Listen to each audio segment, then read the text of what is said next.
Appleholics, you've no doubt heard the news. Apple has won the latest round in its ongoing battle with Epic Games over the App Store. For Apple, it's a resounding victory that will see the company continue to control app distribution on iOS subject to local regulations, of course. But what does this mean for developers, and how will Apple grapple with varied regional regulations? In this video, we're diving into the details of the case and what the future may hold for Apple. Back in 2020, Epic Games made headlines when its Fortnite game was ejected from the Apple App Store for breaking the rules by offering access to Epic's own payment systems. Epic then launched litigation against Apple, but the case did not go their way and the company later appealed the judgment.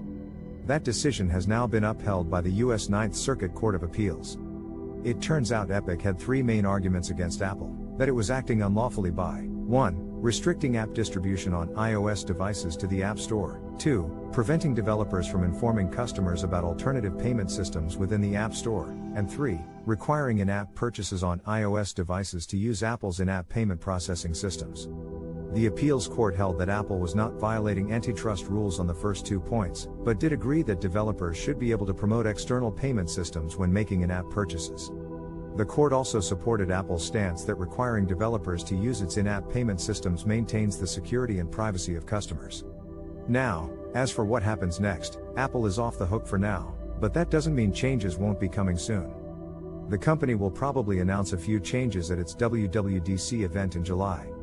These could be voluntary, to comply with and simplify managing various global regulations, or they might be mandatory, specifically regarding the requirement to allow developers to inform users about third-party payment options.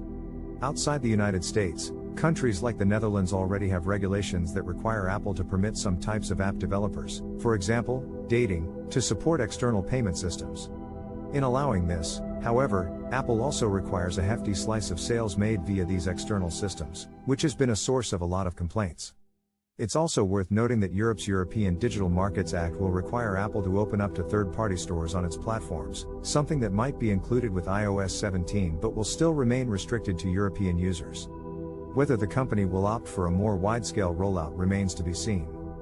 Finally, the UK has recently adopted a new Digital Markets, Competition and Consumers Bill that gives additional powers to agencies like the Competition and Markets Authority, CMA, to combat fake reviews and subscription renewal traps. Apple has already won an investigation by the CMA, so it's likely it will continue to face oversight from the body. That's the latest roundup of news regarding Apple's clash with Epic Games, and what's next for Apple as far as changes to its App Store rules. Stay tuned for more news as the company continues to grapple with different regulatory environments around the world.